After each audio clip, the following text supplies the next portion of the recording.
cats in the cradle and the silver spoon. Little boy blue and the man in the moon. When you're coming home, son, I don't know when, but we'll get together then, Dad. Donkey. Bonjour, j'espère que vous allez bien. Je suis enfin de retour. J'ai vécu les 4 ou 5 jours les plus longs de ma vie, je pense. Le petit a au final deux double otites, 2 otites plus une angine. Et depuis lundi à peu près, donc il allait pas très bien ce week-end, et depuis lundi il a 39,7 de fièvre sous Doliprane. Toutes les 5 heures parce que les 6 heures c'était pas possible, il tenait pas. Et sans Doliprane il était à 40. Donc du coup je suis allée plusieurs fois à l'hôpital, plusieurs fois chez le médecin, il y avait rien. Et en fait hier j'y suis retournée chez la pédiatre qui m'a dit que ça y est, parce que l'inflammation peut arriver après, des fois c'est comme ça. Elle voyait bien qu'il y avait 2 otites et une angine, donc antibiotiques. Et là ce matin il va mieux, mais franchement c'était compliqué. Donc c'est pour ça que j'ai pas mis de story, parce que franchement je crois que j'ai dormi au total depuis lundi 4 heures. Vous voyez bien ma tête, 4 heures. Parce qu'en fait il s'endormait à partir de 6 heures du matin jusqu'à 9 heures, et moi je me réveillais à 7h30. J'arrivais plus à dormir, je stressais tellement, je pense que vraiment seules les mamans peuvent comprendre, j'avais le cœur brisé de le voir dans cet état, parce que c'était pas seulement de la fièvre, il était léthargique. Je l'avais jamais vu comme ça, ça arrivait plusieurs fois qu'il y ait de la fièvre, mais jamais que ça atteigne son état général. Donc pour celles qui savent pas, c'est pas forcément le degré qui est important, mais l'état du bébé.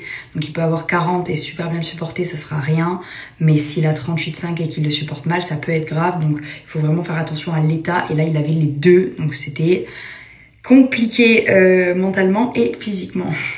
Donc c'est pour ça que j'ai pas mis de story, parce que franchement je crois que j'ai dormi au total depuis lundi 4 heures. Vous voyez bien ma tête, 4 heures. Parce qu'en fait il s'endormait à partir de 6 heures du matin jusqu'à 9 heures, et moi je me réveillais à 7h30.